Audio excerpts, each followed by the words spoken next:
நான் நீண்ட நாட்களுக்கு பின்னால் வந்திருக்கிறேன் என்கிற போது எத்தனை மாற்றங்கள். இன்றைக்கு கழகத்தின் தலைவராகவும் தமிழகத்தின் முதல்வராகவும் தளபதி அண்ணன் மு.க. ஸ்டாலின் அவர்கள் பொறுப்பேற்றிருக்கிற நேரம், துன்பங்கள் தொலைந்து வசந்த காலம் தங்களுடைய பருவகாலமாக இருக்கின்ற வகையில் கேட்காமலே தங்களுக்கு தேவையானதை கொண்டு வந்து தருகிற ஒரு ஆட்சியை பெற்ற மனநிறைவோடு மக்கள் வாழ்கின்ற காலம். அதையும் கடந்து தமிழக அரசியல் வானில் போர் மேகங்கள் சூழ்ந்திருக்கிற காலம். ஆக இரண்டு வேறுபட்ட ஒரு காலகட்டத்தில் நாம் வாழ்ந்து கொண்டிருக்கின்றோம்.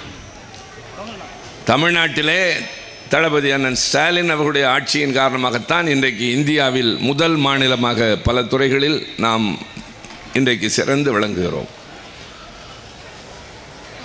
ஒன்றியத்தை ஆண்டு கொண்டிருக்கிற பாரதிய ஜனதா இந்தியாவிலே பல்வேறு மாநிலங்களின் உள்ளே ஊடுருவி மெல்ல மெல்ல அங்கே ஆக்கிரமித்து கொண்டார்கள். அந்த நாட்களில் படையெடுத்து வந்தவர்கள் ஒரு நாட்டுக்குள்ளே எப்படி வந்து சூறையாடுவார்களோ அதை போல பல மாநிலங்கள் வடக்கே நேரடியாக மறைமுகமாக தேர்தல் களத்தில் எதிர்பாராத அளவிற்கு சில திருப்பங்களை ஏற்படுத்தி தங்களுக்கு சாதகமான சூழல்களை உருவாக்கி வெற்றி பெற்றது. ஒருவேளை எதிர்க்கட்சி வெற்றி பெறுமையானால் சட்டமன்ற உறுப்பினர்களை விலைக்கு வாங்கி அந்த ஆட்சியை கைப்பற்றுவது என்று சற்றேறக்குறைய வடக்கே எல்லா மாநிலங்களையும் தங்களகத்தே கொண்டு வந்து விட்டார்கள். இந்த நிலையில் எந்த காலத்திலும் இவர்களுடைய சூழ்ச்சிக்கோ அல்லது இவர்களுடைய வஞ்சனைக்கோ வணங்காத நிமிர்ந்து நிற்கக்கூடிய ஒரு மாநிலமாக தமிழ்நாடு இருக்கிறது என்று சொன்னால் அதற்கு காரணம் கருப்பு சிவப்பு கொடி பறந்து கொண்டிருப்பது. நம்முடைய தலைவருக்கு வயது 72. சற்றேறக்குறைய 55 ஆண்டு கால பொது வாழ்க்கை பின்னணி உடையவர். நீண்ட நெடிய இந்த வரலாற்றில் தமிழ்நாட்டின் குறுக்கு நெடுக்காக எல்லா திசைகளிலும் நடந்து பயணம் செய்து மக்களை சந்தித்து கழகத்தின் கொடிகளை உயர்த்தி வைத்து பொதுக்கூட்டங்கள் பேசி போராட்டங்களில் பங்கேற்று சிறைச்சாலைக்கு சென்று முழுமையான அனுபவம் பெற்ற ஒரு பக்குவமுள்ள தலைவனாக அவர் இன்றைக்கு உயர்ந்து நிற்கிறார். பேச்சில் நிதானம், செயலில் தெளிவு, நாட்டினுடைய பிரச்சனைகள் என்ன என்பதை முழுமையாக உணர்ந்து கொள்ளுகின்ற அளவிற்கு அனுபவ ஞானம். அதற்கு அடிப்படை காரணம் பொது வாழ்க்கைக்கு வர விரும்புகிறவர்களுக்கு இலக்கணமாக அறிஞர் அண்ணா அவர்கள் சொன்னது, தம்பி மக்களிடம் செல், மக்களோடு சேர்ந்து வாழ வேண்டும், அவர்களுடைய வாழ்க்கை நிலையை புரிந்து கொள்ள வேண்டும், அவர்களுக்கு என்ன தெரியுமோ அதிலிருந்து தொடங்க வேண்டும், அவர்களிடம் எது இருக்கிறதோ அதிலிருந்து கட்டுமானத்தை அமைக்க வேண்டும், அவர்களுக்கு சேவை செய்ய வேண்டும், இதுதான் உன் கடமை என்று சொன்னதற்கேற்ப மக்களோடு வாழ்கின்ற ஒரு தலைவனாக இருக்கின்ற காரணத்தால் தான் இன்றைக்கு மக்களுடைய தேவைகள் எல்லாம் தானாக வீடு தேடி வந்து கொண்டு இருக்கின்றது. மகளிருக்கு தருகின்ற உரிமை தொகை, ஒரு காலத்தில் அரசு ஏதாவது நிதி உதவி தருகிறது என்று சொன்னால் அதற்காக தாலுகா அலுவலகத்தில் போய் காத்து நின்ற காலமெல்லாம் இப்போது இல்லை. மாதம் பிறப்பதற்கு முன்பாகவே வங்கி கணக்கிலே வந்து மகளிருடைய உரிமை தொகை சேருகிறது. குறுக்கீடு யாரும் கிடையாது. அதில் யாராவது நின்று கொண்டு எனக்கு 100 கொடு 50 கொடு என்ற வேலையே கிடையாது. அவர்களுக்கு என்ன சரியாக சென்று சேர வேண்டுமோ அது உடனடியாக சென்று சேர்ந்து கொண்டிருக்கின்றது. நம்முடைய தேர்தல் காலத்து வாக்குறுதிகளையும் இன்றைக்கு நாம் நடைமுறைப்படுத்துகின்ற திட்டங்களையும் வேறு பல மாநிலங்கள் தங்களுடையதாக்கி கொள்ளுகின்றன. உதாரணத்திற்கு இந்த உரிமை தொகை என்பதை தேர்தல் நேரத்தில் அறிவித்தோம், இப்போது கொடுத்து கொண்டிருக்கிறோம். 1.25 கோடி தாய்மார்கள் அந்த உரிமையை பெற்றுக் கொண்டிருக்கின்றார்கள். விரைவில் இன்னும் யார் யாரெல்லாம் விடுபட்டு இருக்கிறார்களோ அவர்களுக்கும் தரப்படும் என்ற வாக்குறுதியினை நம்முடைய முதலமைச்சர் அவர்கள் தந்திருக்கிறார். இதை விமர்சித்த பாரதிய ஜனதா கட்சி இதே திட்டத்தை அறிவித்து தான் இன்றைக்கு டெல்லியில் ஆட்சியை கைப்பற்றி இருக்கின்றார்கள். ஆக விமர்சிக்கிற போது நம்மை பல கோணங்களிலே வேறு மாதிரி சித்தரித்து விட்டு இன்றைக்கு அதுதான் வெற்றிக்கு வழி என்று அவர்களே எடுத்துக்கொண்டு போகின்ற அளவிற்கு நம்முடைய திட்டங்கள். இன்னும் கொஞ்சம் அதிகமாக சொல்ல வேண்டும் என்றால் 2 நாட்களுக்கு முன்னால் நம்முடைய தமிழ்நாடு அரசின் நிதிநிலை அறிக்கை சமர்ப்பிக்கப்பட்டிருக்கின்றது. ஒவ்வொரு வார்த்தையும் தேர்ந்தெடுத்து இன்றைக்கு கூட தலைவருடைய ஒரு காணொளி வெளியாகி இருக்கின்றது. நான் வருகிற வழியில் அதைத்தான் பார்த்து கொண்டே வந்தேன். உங்களில் ஒருவன் என்ற அந்த தலைப்பில் அவர் பேசுகிற போது நிதிநிலை அறிக்கையை பற்றி சொல்லுகிறார். முதலமைச்சருக்கு நிதி என்று வருகின்ற போது அதற்காக ஒரு ஆலோசனை குழு, நோபல் பரிசு பெற்றவர்களிலிருந்து, ரிசர்வ் வங்கியின் முன்னாள் ஆளுநர் என்பவர் போன்றவர்களிலிருந்து எல்லோரும் கூடி உட்கார்ந்து, அது மட்டுமல்லாமல் கோட்டையிலே மாலை 7 மணி வரை இருந்து ஒவ்வொரு அமைச்சராக கலந்து பேசி அதற்கு பின்னால் வடித்தெடுத்த நிதிநிலை அறிக்கை என்பதால் எல்லோராலும் பாராட்டப்படுகின்ற ஒரு நிதிநிலை அறிக்கையாக இன்றைக்கு வந்திருக்கின்றது. ஏதோ திராவிட முன்னேற்ற கழகத்து மேடையிலே நின்று நாங்கள் சொல்கிறோம் என்பதல்ல. நேற்றைய தினம் வெளியான எல்லா பத்திரிகைகளும், ஆங்கிலம், தமிழ் உள்ளிட்ட எல்லா பத்திரிகைகளும், வடக்கே உலவுகின்ற பத்திரிகைகள் கூட பாராட்டிய ஒன்று, மக்களுக்கான ஒரு நிதிநிலை அறிக்கையை இன்றைக்கு திமுக அரசு சமர்ப்பித்திருக்கிறது என்பதுதான். அதில் பல திட்டங்கள் ஆச்சரியப்படக்கூடிய அளவிற்கு, எப்படி கலைஞருடைய தொலைநோக்கு பார்வை இருந்ததோ, கருணை பார்வை இருந்ததோ, அதை போல இன்றைய முதலமைச்சருக்கும் இருக்கின்றது. முதலாக பெண்களுக்கு திருமண உதவி திட்டம் என்பதை கலைஞர் கொண்டு வருகிற போது அதற்கு அடிப்படை தகுதி என்பது 8வது வரை படித்திருக்க வேண்டும் என்று சொன்னார். ஏன் இந்த வரையறை என்று கேட்டபோது, இந்த உதவித்தொகை பெறுவதற்காகவாவது அவர்கள் 8வது வரை படிப்பார்களே என்ற ஏக்கம்தான் எனக்கு என்று சொன்னார். அத்தோடு நின்றுவிடவில்லை. அந்த பெண்கள் கல்வி கற்பதற்காக தமிழ்நாட்டில் மட்டும்தான் 3 கிலோமீட்டருக்குள் ஆரம்ப பள்ளி, 5 கிலோமீட்டருக்குள் நடுநிலைப்பள்ளி, 7 கிலோமீட்டருக்குள் உயர்நிலைப்பள்ளி, 10 கிலோமீட்டருக்குள் மேல்நிலைப்பள்ளி என்று எங்கு பார்த்தாலும் பள்ளிக்கூடங்களை திறந்த ஆட்சி திராவிட முன்னேற்ற கழகத்தின் ஆட்சி. இன்றைக்கு உத்தரப்பிரதேசத்தில் 27,500 பள்ளிகள் மூடப்பட்டு இருக்கின்றன, தொடக்க நிலை பள்ளிகள். ஏன்? அந்த பள்ளிகளில் 50 பேர் கூட மாணவர்கள் இல்லாத காரணத்தால் 1, 2 அல்ல, 27,500 பள்ளிகள் மூடப்பட்டு இருக்கின்றன. அவர்கள் படிக்கிற இந்தியை படிக்க சொல்லி நம்மை வற்புறுத்துகிறது ஒன்றியத்தில் இருக்கிற அரசாங்கம். அங்கே கல்விக்கூடங்கள் மட்டும் மூடப்படவில்லை. நடந்து முடிந்த 12வது வகுப்பு தேர்வில், 10வது வகுப்பு தேர்வில் சற்றேறக்குறைய 7 லட்சம் மாணவர்கள் இந்தியிலே மட்டும் தேர்ச்சி பெறாமல் தோற்று போயிருக்கிறார்கள். இந்தியை தாய்மொழியாக கொண்ட மாநிலத்தில் பள்ளிக்கூடங்கள் மூடப்படுகின்றன. அதில் பரீட்சை எழுதுகிற மாணவர்கள் இந்தி பாடத்தில் தோற்று போகிறார்கள். ஆனால் தமிழ்நாட்டினுடைய நிலைமை என்ன? ஆரம்ப கல்வி என்பது எவ்வளவு சிறப்பாக இருக்கிறது என்பதற்கு ஒரு உதாரணம் மதிய உணவு திட்டம். அது எப்போது தொடங்கியது என்றால், நீதி கட்சி ஆட்சியில் இருந்த பொழுது சென்னை மாநகராட்சி மன்றத்தின் தலைவராக இருந்த பிட்டி தியாகராயர் அவர்கள் சென்னை மாநகராட்சிக்கு உட்பட்ட பள்ளிகளில் பிள்ளைகளுக்கு மதிய உணவு திட்டத்தை கொண்டு வந்தார். பெருந்தலைவர் காமராஜர் முதலமைச்சரானவுடன் அதை தமிழ்நாட்டில் இருக்கிற எல்லா ஆரம்ப பள்ளிகளுக்கும் விரிவாக்கினார். எம்ஜிஆர் ஆட்சி காலத்தில் அது சத்துணவு என்று மாறியது. கலைஞர் ஆட்சி காலத்தில் தான் அது உண்மையான சத்துணவாக மாறுவதற்கு அதில் முட்டையும் சேர்த்து தரப்பட்டது. முட்டை சாப்பிடாத பிள்ளைகளுக்கு வாழைப்பழம் தரப்பட்டது. இன்றைக்கு ஊட்டச்சத்து குறைந்த குழந்தைகள் இந்தியாவில் அதிகரித்து கொண்டு போகிறார்கள். ஆனால் தமிழ்நாட்டில் இல்லை என்று சொன்னால் அதற்கு காரணம், பள்ளிக்கூடத்தில் பராமரிக்கப்படுகிறார்கள் உங்கள் வீட்டு பிள்ளைகள். பல ஏழை குடும்பங்களை சார்ந்தவர்கள் பள்ளிக்கு பிள்ளைகளை அனுப்புவது என்பதே பாடத்தோடு சேர்த்து மதியம் நல்ல சோறு கிடைக்கும் என்பதற்காக. பல குடும்பங்களுடைய நிலைமை அது. இதையெல்லாம் யாரும் மறுக்க முடியாது. ஒரு காலத்தில் பண்டிகை வந்தால்தான் வீட்டில் கரிசோறு என்று இருந்த குடும்பங்கள் உண்டு. ஆனால் இன்றைக்கு அப்படி இல்லை. எல்லாம் கிடைக்கிறது பள்ளிக்கூடத்தில் என்கிற போது சில ஏழை வீடுகளில் கூலி வேலை செய்கிறவருடைய பிள்ளைகள் தாயும் தந்தையும் வேலைக்கு அதிகாலையிலேயே கிளம்பி போய் விடுகிற போது உண்ணுவதற்கு ஏதுமில்லாமல் நீராகாரம் இருந்தால் அதை அருந்துவது, இல்லை என்றால் பட்டினியாகவே பள்ளிக்கு வந்து மதிய உணவுக்கு முன்பாக சுருண்டு விழுவதை பார்த்து எந்த பிள்ளையும் வந்து மனு கொடுக்கவில்லை. தானாகவே அதை உணர்ந்த தமிழ்நாட்டின் முதலமைச்சர் காலை நேரத்திலும் பிள்ளைகளுக்கு சத்துணவு கொடுக்க ஆரம்பித்தார். இந்த சிற்றுண்டி திட்டத்தை இன்றைக்கு ஹரியானா மாநிலம் எடுத்துக்கொள்கிறது. வடக்கே இருக்கிற பல மாநிலங்கள் இதை ஏற்றுக்கொண்டு நடைமுறைப்படுத்துகிறார்கள். ஆக ஆரம்ப கல்வி என்று சொல்லுகிற போது பிள்ளைகளுக்கு பள்ளிக்கூடம் செல்வதற்கு பேருந்துக்கு கட்டணம் தர குடும்பம் தடுமாறுகிறதா?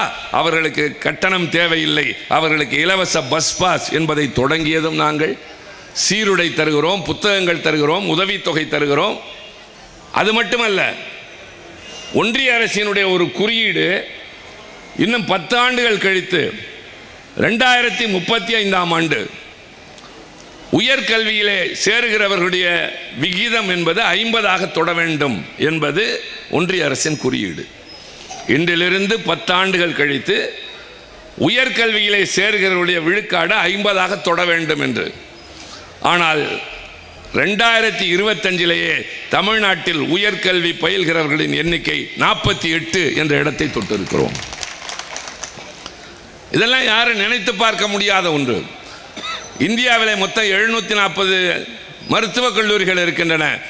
தமிழ்நாட்டில் தான் அதிகமாக 74 மருத்துவக் கல்லூரிகள் இருக்கின்றன.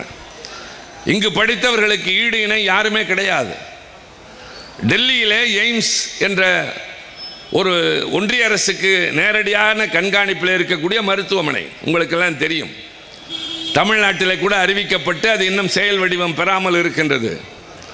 அங்கே ஒரு மிகப்பெரிய மருத்துவர் ஒரு குறிப்பிட்ட துறை, அதாவது எலும்பு வைத்தியத்திற்கான அந்த துறையினுடைய தலைவர், வடகிழக்கு மாநிலத்தை சார்ந்தவர். எனக்கு ரொம்ப நாட்களுக்கு முன்னால் ஒரு மேடையில் ஏற்பட்ட சரிவின் விபத்தின் காரணமாக எனக்கு முதுகுத்தண்டிலே அடிபட்டது. நான் சென்னையிலே ஒருவரிடம் அதற்காக பயிற்சி எடுத்து உடற்பயிற்சி செய்து சிகிச்சை எடுத்துக்கொண்டு இப்பொழுது நான் கொஞ்சம் அதெல்லாம் தெரியாத அளவிற்கு நான் இயங்கிக் கொண்டிருக்கிறேன். அவரை சென்று சந்தியுங்கள் என்று என்னை சொன்னார்கள் டெல்லி எய்ம்ஸில். நான் போய் பார்த்தேன் அவரை. அவர் ரொம்ப மரியாதையாக வரவேற்று எல்லாம் பேசிவிட்டு என்னுடைய விவரங்களை எல்லாம் கேட்டார். கேட்டுவிட்டு கடைசியாக நீங்கள் யாரிடம் காட்டினீர்கள் என்று சொன்னார். Professor DK. சண்முக சுந்தரம் என்றேன். உட்கார்ந்திருந்தவர் எழுந்தேன் என்று சொன்னார். சார், இஸ் அவர் பாஸ் என்று சொன்னார்.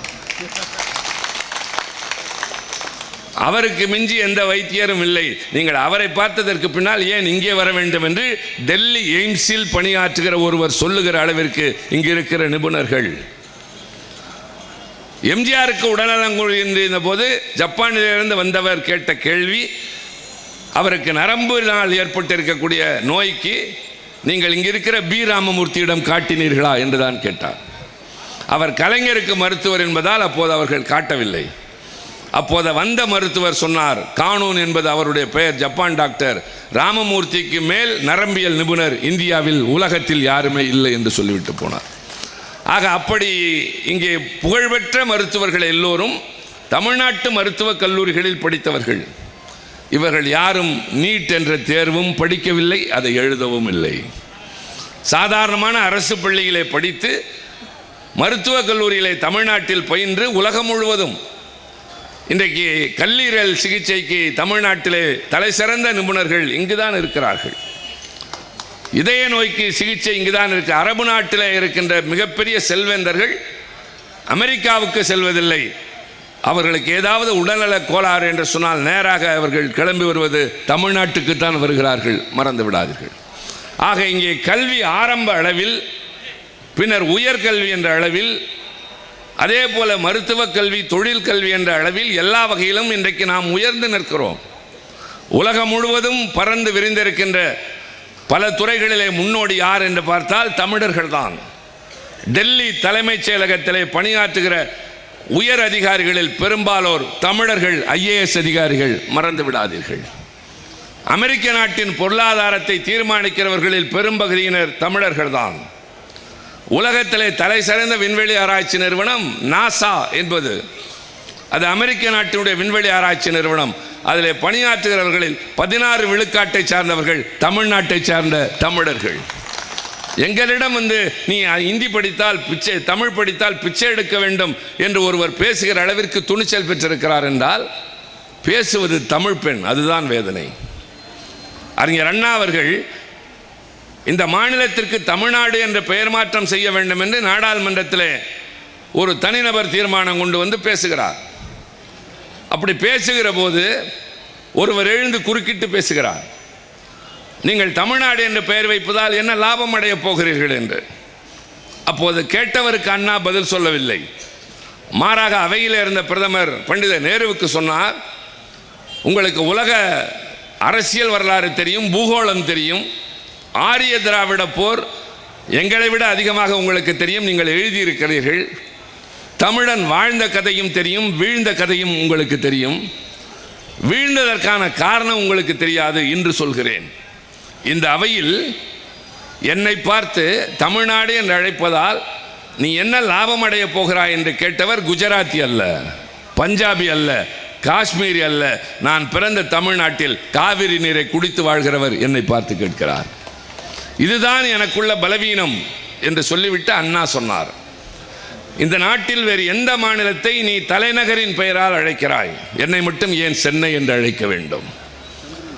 இந்த நாட்டில் இருக்கிற மிக உயர்ந்த பதவி ராஷ்டிரபதி என்று அழைக்கிறீர்களே, குடியரசுத் தலைவர் பிரசிடென்ட் என்பதை உங்களுக்கு என்ன ஆனந்தம்? மக்களால் தேர்ந்தெடுக்கப்பட்ட உறுப்பினர்கள் இருக்கிற அவை லோக்சபா, மாநிலங்கள் சார்பாக செல்லுகின்ற நான் இருக்கிற அவைக்கு ராஜ்யசபா. ஏன் இதெல்லாம்? இந்தியிலே உங்களுக்கு என்ன ஆனந்தமோ அதே ஆனந்தம், பரவசம் எனக்கு தமிழில் அழைப்பதில் என்று சொன்னார். ஆக அன்று அண்ணாவை பார்த்து ஒருவர் கேட்டதை போல இன்று ஒருவர் பேசுகிறார், தமிழ் மட்டும் படித்தால் நீ என்ன செய்து விட முடியும் என்று கேட்கிறார்கள். என்ன செய்து விட முடியும் என்பதற்கு உதாரணத்தை நான் சொல்கிறேன். சந்திராயன் 3 இந்தியாவினுடைய விண்கலம் வெற்றிகரமாக நிலவுக்கு சென்றது, தென் துருவத்தில் இறங்கியது, உங்களுக்கெல்லாம் தெரியும். அது குறித்து பாராட்டுகின்ற வகையில் அந்த இஸ்ரோ அமைப்பை சார்ந்த இந்திய விண்வெளி ஆராய்ச்சி நிறுவனத்தை பாராட்டுகின்ற வகையில் நாடாளுமன்றத்தில் ஒரு விவாதம், அதில் நான் பேசுகிறேன். இந்த சீர்மிகு விவாதத்திலே அதை மெருகேற்றுவதற்காக உள்துறை அமைச்சர் மாண்புமிகு அமித்ஷா அவர்களும் உட்கார்ந்திருக்கிறார். நான் பேசுகிற போது சொன்னேன், சந்திராயன் 3க்கு முன்னால் ஒரு வரலாற்றை தெரிந்து கொள்ளுங்கள். உலகத்திலேயே முதலாக நிலவிலே சென்று இறங்கிய விண்கலம் அப்போலோ என்பது அமெரிக்க நாட்டுக்கு சொந்தமானது. 1969 அதிலிருந்து ஆம்ஸ்ட்ராங் என்ற மனிதன் இறங்கினான். அதற்கு பின்னால் ரஷ்ய நாடு, சீன நாடு, ஜப்பான் நாடு, ஜெர்மனி என்று பல நாடுகள் நிலவுக்கு விண்கலம் அனுப்பியது. ஆனால் முதலாக நிலவிலே தண்ணீர் இருக்கிறது என்று கண்டுபிடித்து விட்டு வந்த விண்கலம் இந்தியாவின் சந்திராயன் 1. அதன் இயக்குனர் பெயர் மயில்சாமி அண்ணாதுரை, என் தமிழ்நாட்டை சார்ந்தவர். சந்திராயன் 2 தோல்வியுற்றது. அந்த 2 ஏன் தோல்வியுற்றது என்பதை ஆராய நியமிக்கப்பட்ட நிபுணர்கள் குழுவின் தலைவர் நாராயணன் என்பவர்தான் இன்றைக்கு இஸ்ரோ அமைப்பினுடைய தலைவர், நாகர்கோவிலை சார்ந்தவர். சந்திராயன் 3 நிலவின் தென்பகுதியிலே போய் இறங்குகிறது. இதுவரை எந்த நாட்டினுடைய விண்கலமும் அங்கே சென்றதில்லை. ஒரு காரணத்தோடு தான் அனுப்பினார்கள். என்ன காரணம்? செவ்வாய் கிரகத்தில் மனிதன் குடியேற வேண்டும் என்றால் அதற்கு தேவையானவை நிலவின் இந்த பகுதியிலே இருக்கிறது என்பதாக அறிந்ததால், ஆய்ந்து உணர்ந்ததால். அப்படி இறங்கி அந்த விண்கலம் வெற்றிகரமாக ஆய்வுகளை செய்கிறது. அதன் இயக்குநர்கள் விழுப்புரத்தை சார்ந்த வீரமுத்துவேல், திருச்சியை சார்ந்த சங்கரன். அடுத்து சூரியனை ஆய்வு செய்ய ஆதித்யா 1 என்ற விண்கலம் முதலாக சூரியனிடம் ஒரு விண்கலம் போகிறது.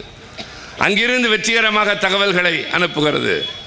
அந்த ஆதித்யா 1 இயக்குனர் பெயர் நிகார் சாஜி என்ற செங்கோட்டையை சார்ந்த இஸ்லாமிய பெண்மணி. அடுத்து அக்கினி 5. அக்கினி 1 என்பது ஏவுகணை, 1000 கிலோமீட்டர் சென்று தாக்கக்கூடியது. அதனுடைய பிதாமகன் டாக்டர் அப்துல் கலாம். இப்போது அக்கினி 5 5000 கிலோமீட்டர் சென்று தாக்குகிறது. இந்தியாவிடம் வலிமை மிக்க ஒரு ஏவுகணை இருக்கிறது. அதனுடைய இயக்குனர் பெயர் சங்கரி.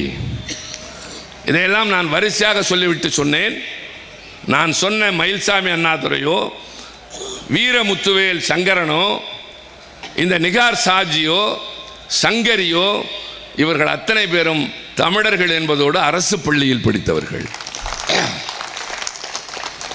அடுத்து தமிழ் வழி கல்வி படித்தவர்கள்.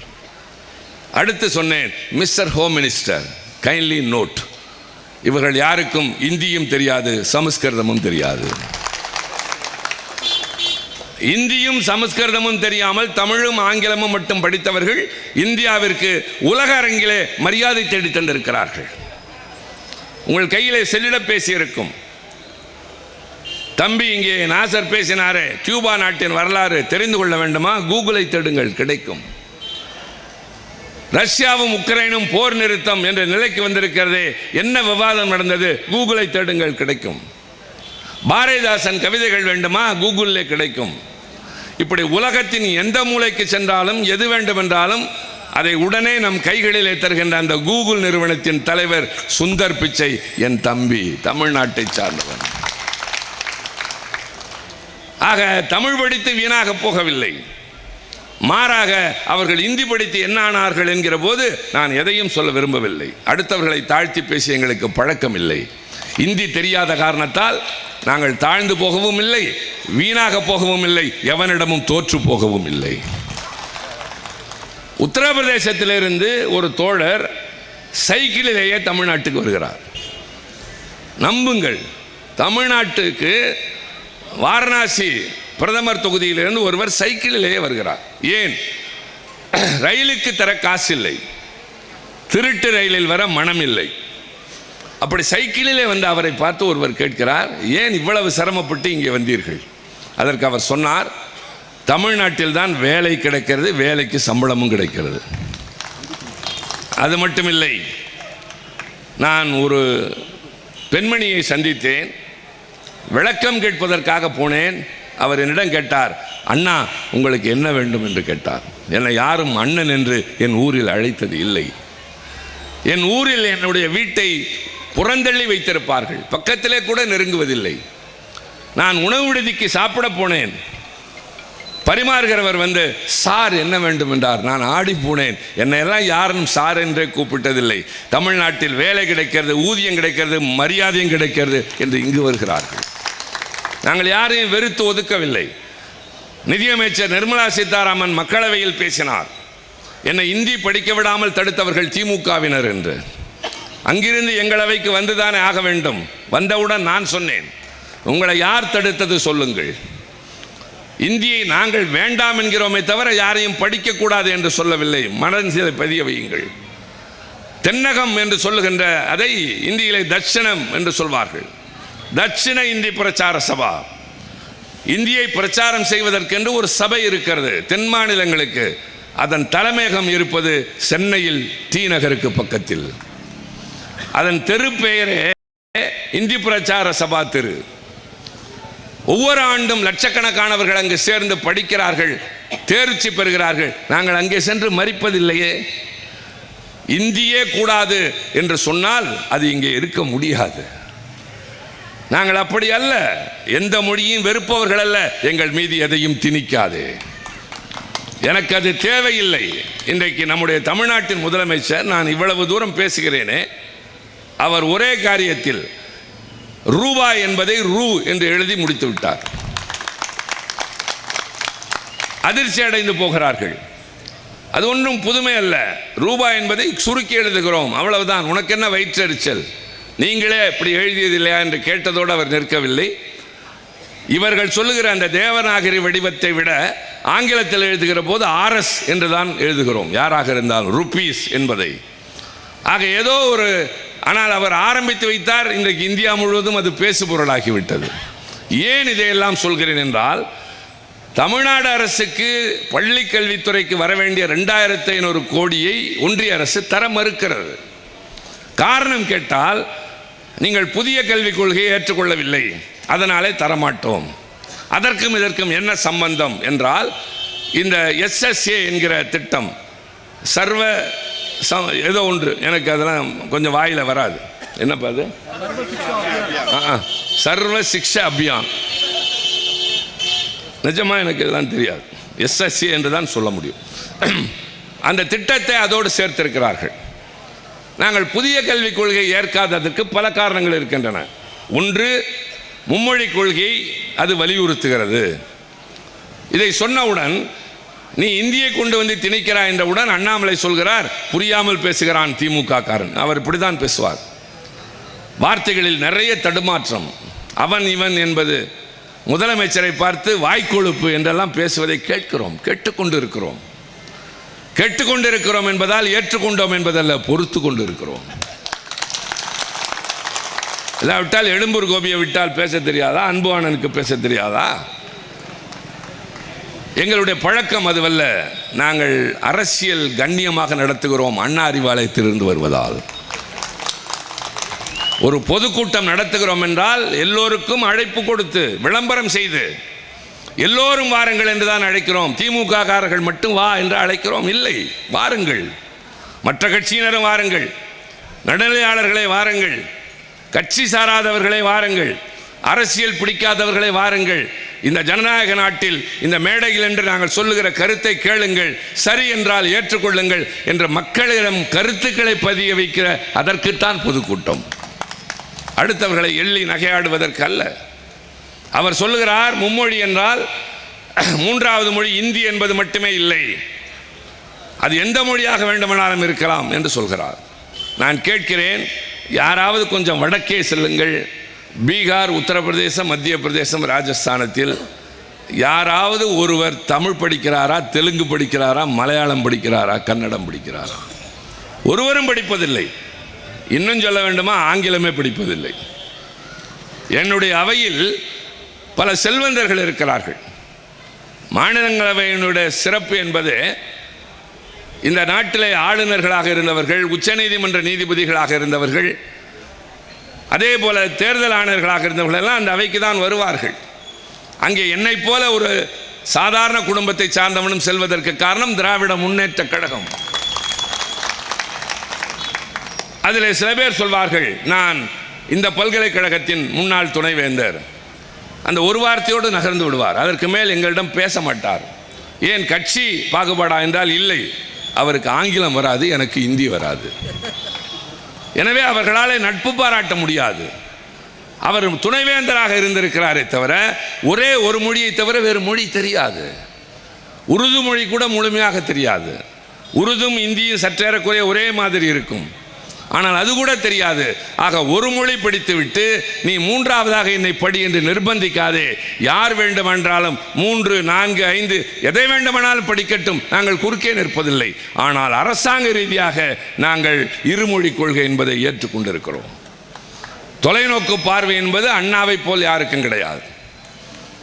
அறிஞர் அண்ணா அவர்கள் அவருடைய கடைசி நாட்களில் ஒரு கூட்டத்தில் பேசுகிற போது சொன்னார், இந்த ஆட்சி நடப்பது மத்தியில் இருப்பவர்களுக்கு பிடிக்கவில்லை, கலைத்து விடுவேன் என்று அடிக்கடி மிரட்டுகிறார்கள். முடியுமா உன்னால் என்று நான் சவால் விட தயாராக இல்லை. முடியும், அவர்களால் அதிகாரம் இருக்கிறது. அந்த அதிகாரத்தை கொண்டு இந்த ஆட்சியை கலைக்கலாம், கவிழ்க்கலாம், வேறு ஒருவரை கொண்டு வந்து உட்கார வைக்கலாம், வேறு யாராவது வெற்றி பெற்று வரலாம். ஆனால் யார் வந்தாலும் நான் கொண்டு வந்த 3 சட்டங்களில் கை வைக்கிற துணிச்சல் மட்டும் வராது. அந்நாள் வரை அண்ணாதுரை தான் தமிழ்நாட்டின் முதலமைச்சர். என்ன இந்த 3 சட்டங்கள்? சுயமரியாதை திருமணம், பெரியார் சொல்லி வைதிக முறை திருமணங்களுக்கு மாற்றாக திருமணத்தில் சொல்லப்படுகிற மந்திரங்கள் புரியாதவையாக இருக்கிற போது தாய்மொழியிலே ஊர் பெரியவர்களை அழைத்து வாழ்த்துறை சொல்லி நடத்த சொல்லுகிற முறை அது. அதை ஏற்றுக்கொண்டு பல பேர் திருமணம் செய்து கொள்கிறார்கள். அப்படி திருமணம் செய்து கொண்டு அது மெல்ல பரவலாகிற போது அப்படி செய்து கொண்டவர்களில் ஒரு தாய் தந்தையருக்கு பிறந்த பிள்ளைகளுக்கு சொத்து தகராறு வருகிறது.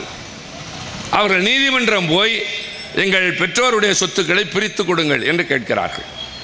வழக்கை விசாரித்த நீதிமன்றம் என்ன சொன்னது தெரியுமா? நீங்கள் யாருடைய பிள்ளைகள் என்று இங்கே வந்து பேசுகிறீர்களோ அவர்கள் இருவரும் உங்கள் பெற்றோரே இல்லை. இல்லை, நாங்கள் அவர்களுக்குத்தான் பிறந்தோம், இதோ பிறப்பு சான்றிதழ் இருக்கிறது. நீங்கள் அவர்களுக்கு பிறந்திருக்கலாம், அவர்கள் இருவரும் கணவன் மனைவி இல்லை. இல்லை, திருமணமாகிவிட்டது, இதோ பாருங்கள் புகைப்படம். நீங்கள் வைத்திருக்கிற புகைப்படம் செல்லாது. ஏன் தெரியுமா? இந்து திருமண சட்டப்படி ஒரு திருமணம் செல்லுபடியாக வேண்டும் என்றால் அக்கினி வளர்க்க வேண்டும், புரோகிதர் வர வேண்டும், மந்திரங்கள் ஓத வேண்டும், மணமக்கள் அதை 7 முறை வலம் வர வேண்டும், மாலை மாற்ற வேண்டும், மங்களநாணம் அணிவிக்க வேண்டும். இவ்வளவும் செய்தால்தான் அது ஏற்றுக்கொள்ளப்பட்ட சட்ட ரீதியான திருமணம். நீங்கள் யாரோ தலைவர் சொன்னார் என்பதற்காக செய்தால் சட்டம் அதை ஏற்காது. எனவே அது செல்லாத திருமணம். அவர்கள் சேர்ந்து வாழ்ந்த ஆணும் பெண்ணுமே தவிர கணவன் மனைவி அல்ல. எல்லா திருமணங்களும் செல்லாத திருமணங்கள் ஆயிற்று. சுயமரியாதை திருமணங்கள் மனதளவில் ஏற்றுக்கொண்டு சமுதாயத்தில் எல்லோரும் பின்பற்றுகிற போது சட்டம் சொன்னது எல்லாம் செல்லாத திருமணங்கள். நடந்தவை எல்லாம் செல்லாதவை. பெரியார் ஆடி போனார், உள்ளபடியே மனம் நொந்து போனார். எத்தனை கால உழைப்பு, எவ்வளவு பிரச்சாரம், அதில் மக்களின் மனமாற்றம் செய்வதற்கு அவர் எடுத்துக்கொண்ட முயற்சிகள், இத்தனையும் மீறி திடீரென்று ஒரு நாள் ஒரு சட்டத்தின் மூலமாக சொன்னால் என்ன செய்வது என்று. ஆனாலும் தொடர்ந்து அந்த திருமணங்கள் நடைபெறுகின்றன. இதற்கிடையில் அண்ணா முதலமைச்சராகிறார். திருச்சியிலே கம்யூனிஸ்ட் கட்சி தலைவர் ஜீவா அவர்களுடைய மகள் திருமணம் பெரியாருடைய தலைமையில் நடக்கிறது. அதில் முதலமைச்சராக அண்ணா பேச போகிற போது சொல்கிறார், பெரியார் என்பவர் ஒரு ஆசிரியரை போல, அவருக்கு பல மாணவர்கள் உண்டு, அதில் நானும் உண்டு, ஜீவாவும் உண்டு. அந்த மாணவர்களில் அந்த ஆசிரியருக்கு ஏதாவது பரிசு தர வேண்டும் எல்லோரும். நான் ஒரு மாணவனாக அவருக்கு ஒரு பரிசு தரப்போகிறேன். என்ன பரிசு தெரியுமா? சுயமரியாதை திருமணத்தை செல்லுபடியாக சட்டம் கொண்டு வரப்போகிறேன். உடனே பெரியார் எழுந்து நின்று உணர்ச்சி பொங்க பாதி நிகழ்ச்சியின் போது அவரை கையெடுத்து கும்பிட்டு, ஐயா ரொம்ப நன்றிங்கய்யா என்று கண்களிலே கண்ணீர் ததும்ப நன்றி சொன்னார். அண்ணா வந்தார். சட்டம் இயற்றுவதற்கு முன்னால் அது மசோதாவாக இருக்கும். மசோதா என்றால் சட்ட முன்வடிவு. அதை கொண்டு வந்து அவையின் முன்னால் வைத்து விவாதிப்பார்கள். திருத்தங்கள் இருந்தால் திருத்தங்கள் சேர்க்கப்படும், இல்லை என்றால் அப்படியே ஏற்றுக்கொள்ளப்படும். அதுதான் சட்டம், அதனுடைய சட்ட முன்வடிவு மசோதா. அண்ணா அதை சட்டப்பேரவையில் வைப்பதற்கு முன்னால் இன்றைய திராவிடர் கழகத்தின் தலைவர் ஆசிரியர் ஐயா வீரமணி அவரிடம் கொடுத்து, இதை போய் பெரியாரிடம் காட்டி வா என்று சொல்லியிருக்கிறார். பெரியார் அதை பார்த்துவிட்டு இதை ஒரு சிறு திருத்தம் செய்யலாமா என்று இருக்கிறார். திருத்தத்தை சொல்லுங்கள், நான் அண்ணாவிடம் சொல்கிறேன். என்ன திருத்தம் என்று கேட்டிருக்கிறார்கள். அதில் என்ன சொல்லப்படுகிறது என்று சொன்னால், சுயமரியாதை திருமணத்தில் இந்த மந்திரங்கள் அதெல்லாம் தேவையே இல்லை. மணமக்கள் மாலை மாற்றிக்கொண்டு மங்கள நாணம் அணிவித்தாலே அது திருமணமாக ஏற்றுக்கொள்ளப்படும். இது எப்படி இருக்கிறது? கார்லண்டிங் அண்ட் டையிங் ஆஃப் தாலி, இது அதில் இருந்த வாசகம். பெரியார் என்ன செய்கிறார்? அந்த அண்டு என்பதை எடுத்துவிட்டு ஆர் என்று போடுகிறார். கார்லண்டிங் ஆர் டையிங் ஆஃப் த தாலி. மாலை மாற்றினாலே போதும் அல்லது தாலி கட்டினாலே போதும், இந்த ரெண்டையும் செய்ய வேண்டும் என்கிற அவசியம் இல்லை. இதை போய் அண்ணாவிடம் சொன்னபோது அவர் சொன்னார், அதற்குத்தான் நான் பெரியாரிடம் அனுப்பினேன். சட்ட நிபுணர்களுக்கு தெரியாதெல்லாம் அவருக்குத்தான் தெரியும் என்று. அதை செய்துவிட்டு அண்ணா செய்த அடுத்த காரியம் என்ன தெரியுமா? பொதுவாக சிவில் சட்டங்கள், பகலவன் லாயர் தானே, சிவில் சட்டங்கள் ரெட்ராஸ்பெக்டிவ் எஃபெக்ட் என்பது வராது, பல சிக்கல்கள் வரும். ஆனால் அண்ணா சுயமரியாதை திருமணத்திற்கு முன்கூட்டியே நடைபெற்ற எல்லா திருமணங்களும் செல்லுபடியாகும். இனிமேல் நடைபெறுகிற இதற்கு முன்பு நடைபெற்ற திருமணம் எவ்வளவு புரட்சிகரமான முன்னேற்றம் பாருங்கள். ஒரு கட்சி ஆட்சிக்கு வருகிறது என்றால் மக்களுக்கு தேவையான உதவிகளை செய்வது, தங்கள் தேவைகளை அவர்கள் அடைகின்ற நிலை வருகிற வரை அதை அரசாங்கம் பார்த்து கொள்வது, அதுதானே. இப்போது பேருந்தில் போகிறார்களா, இலவசமாக தருகிறோம் அல்ல. புதுமை பெண் திட்டம் 1000, தமிழ் புதல்வனுக்கு 1000, இதெல்லாம் இலவசம் அல்ல. நீ நல்ல நிலை அடைந்து உன் தேவையை நிறைவேற்றிக் கொள்கிற வரை இந்த அரசாங்கம் உன்னை பார்த்துக் கொள்ளும். அத்தோடு இல்லாமல் சமுதாயத்தின் ஏற்றத்தாழ்வுகளை அகற்றுவதற்கும் திட்டங்கள் திட்ட வேண்டும். அதுதான் சமூக நீதி என்ற அடிப்படையிலே உருவான நம்முடைய இயக்கத்தினுடைய அடிப்படை கோட்பாடு. அப்படி அண்ணா நிறைவேற்றிய அந்த சுயமரியாதை திருமணம் ஒன்று. ரெண்டாவது, தமிழ்நாடு என்று இந்த மாநிலத்திற்கு பெயர் சூட்டியது, அதை பற்றி நான் சொன்னேன். மூன்றாவது, இருமொழி கொள்கை. அந்த இருமொழி கொள்கையை நிறைவேற்றுகிற போது அண்ணா பேசுகிறார், எல்லா மாநிலங்களிலும் 3 மொழிகள் இருக்கின்றன, தமிழ்நாட்டில் இனிமேல் இந்தி என்பதே கிடையாது. அடுத்த வார்த்தை பாருங்கள். உங்களுக்கு தெரிந்த அண்ணா ரொம்ப மென்மையானவர், கனிவானவர். உள்ளுக்குள் என்ன துணிச்சல் என்று பாருங்கள். ஆட்சி மொழி தொடர்பாக மத்திய அரசு நிறைவேற்றிய தீர்மானங்களை இந்த சட்டமன்றம் நிராகரிக்கிறது. இனிமேல் இங்கே தமிழும் ஆங்கிலமும் மட்டுமே இருக்கும், இந்தி இருக்காது. அடுத்த அதிர்ச்சி பாருங்கள், தமிழ்நாட்டில் தேசிய மாணவர் படை என்று ஒன்று இருக்கிறது, NCC. அதில் பிறப்பிக்கப்படுகிற உத்தரவுகள் எல்லாம் இந்தியில் இருக்கின்றது. இந்த மன்றம் தீர்மானிக்கிறது, இனிமேல் தேசிய மாணவர் படையில் உத்தரவுகள் எல்லாம் ஆங்கிலத்தில் தான் இருக்க வேண்டும். பீச்சே மூட், தாயனே மூட் இதெல்லாம் கிடையாது, லெஃப்ட் ரைட், ரைட் டர்ன் என்பதுதான் இருக்கும். சொல்லிவிட்டு அடுத்து அண்ணா சொல்கிறார், சிலிர்த்து கொள்ளுங்கள் கழகத் தோழர்களே, நாம் இப்படிப்பட்ட தலைவர்களை பெற்றிருக்கிறோம். பெரியாரோ அண்ணாவோ கலைஞரோ இன்றைக்கு இருக்கிற தளபதி அண்ணன் ஸ்டாலினோ வெறும் தலைவர்கள் அல்ல, வீரர்கள் என்பதனுடைய இலக்கணம் அது. அண்ணா சொல்கிறார், ஒருவேளை இந்த NCC அமைப்பில் இந்த மாற்றத்திற்கு மத்திய அரசு இசைவு தெரிவிக்காவிட்டால் தமிழ்நாட்டில் தேசிய மாணவர் படை கலைக்கப்படும். நான் இதை படித்த பொழுது எனக்கு ஏற்பட்ட சிலிர்ப்பு. எவ்வளவு துணிச்சல் பாருங்கள், ஒரு சட்டமன்றத்தினுடைய சூப்பரமசி ஆஃப் லெஜிஸ்லேட்டிவ் அசம்பிளி. ஒரு சட்டமன்றத்திற்கு என்ன அதிகாரம் உண்டு, அதை இந்த முதலமைச்சரும் காட்டினார். ஆளுநர் வருகிறார், அவர் விருப்பத்திற்கு பேசுகிறார். குடியரசுத் தலைவர் வந்து உரையாற்றுகிறார், அதற்கு நன்றி தெரிவிக்கிற தீர்மானம். நான் அதில் பேசுகிற போதே சொல்கிறேன், உங்கள் உரைக்கு நான் நன்றி தெரிவிக்கிறேனோ இல்லையோ, உங்கள் அணுகுமுறைக்கு நான் நன்றி தெரிவிக்கிறேன். என்ன, அரசாங்கம் எழுதி கொடுக்கிற கொள்கை குறிப்பை அப்படியே படிக்கிறீர்கள். ஆனால் எங்கள் மாநிலத்தில் இருக்கிறவர், நீங்கள் நியமித்தவர் அது மாதிரி நடப்பதில்லை. தனக்கு தோன்றியதெல்லாம் சேர்க்கிறார், பிடிக்காதெல்லாம் எடுக்கிறார். அண்ணா பெயரை எடுப்பார், அம்பேத்கர் பெயரை எடுப்பார், எதெல்லாம் அவருக்கு ஆகாதோ அதெல்லாம் எடுத்து விடுவார். அப்படி அவர் பேசிவிட்டு உட்கார்கிறார். ஆளுநர் என்றால் வானத்தில் இருந்து இறங்கியவர்கள் அல்ல.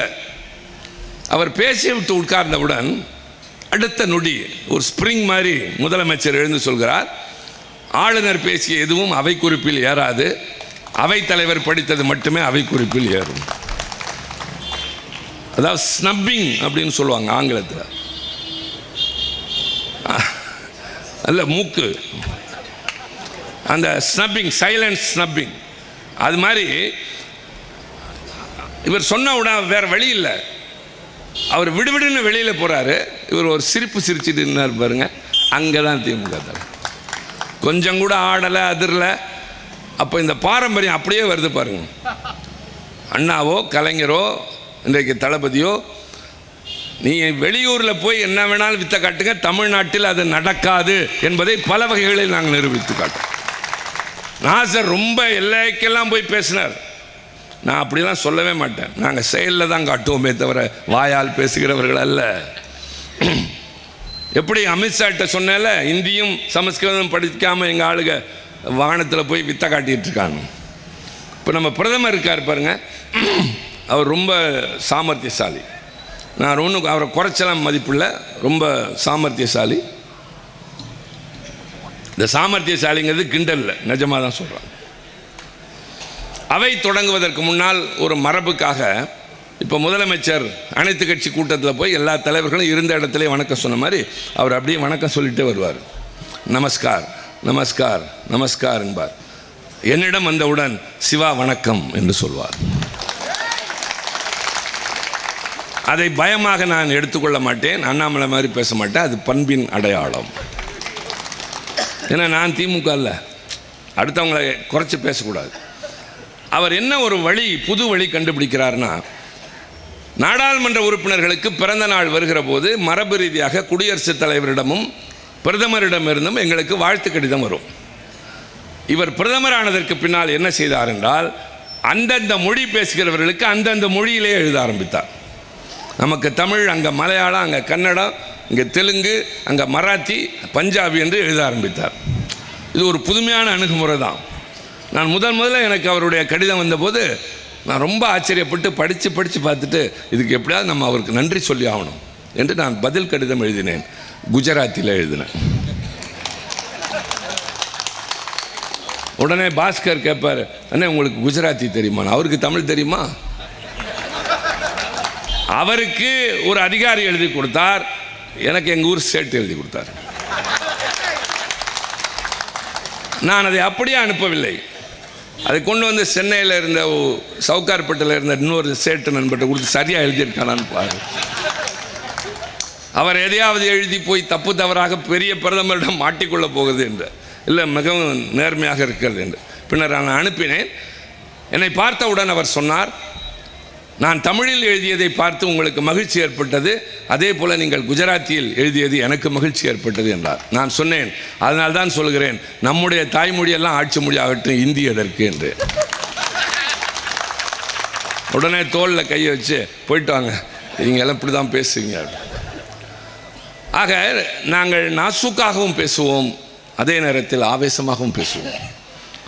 எங்களிடம் இந்த வம்பு சண்டையெல்லாம் வைத்துக் கொள்ளாதீர்கள் என்று சொல்வதில்லை, சொல்லுகிற முறையிலேயே நாங்கள் தெளிவாக சொல்வோம். இப்போ 2500 கோடி தரலையா, நீ எத்தனை 1000 கோடி தரலைனாலும் என்னால் அரசாங்கத்தை நடத்த முடியும். நேற்றைக்கு நான் தம்பி தங்கம் தென்னரசு நிதியமைச்சருடைய தொகுதியில் பேசினேன். மனமகிழ்ந்து போய் பாராட்டி சொன்னேன், இந்த தேர்தலில் இந்த நிதியளி எவ்வளவு சிறப்பாக வந்திருக்கிறது என்று. பொதுவாக ஒரு அரசாங்கத்தினுடைய வருவாய் என்பது மக்களிடமிருந்து வரி வாங்குவதன் மூலமாகத்தான் வருவாயை பெருக்க முடியும். வரி என்பது நீங்கள் எல்லாம் நினைப்பது போல வருமான வரி அல்ல. நீங்கள் ஒவ்வொருவரும் வரி தருகிறீர்கள், உங்களை அறியாமலே தருகிறீர்கள், எல்லாவற்றுக்கும் தருகிறீர்கள். எல்லாவற்றிற்கும் என்றால், இப்போது கூட்டம் முடிந்து போகிற போது வழியில் ஒரு கடையில் தேநீர் சாப்பிட்டால் அதில் இருக்கிற பாலுக்கு வரி, தேநீர் அந்த டீ தூளுக்கு வரி, சர்க்கரைக்கு வரி, அது இருக்கிற கிளாஸுக்கும் வரி.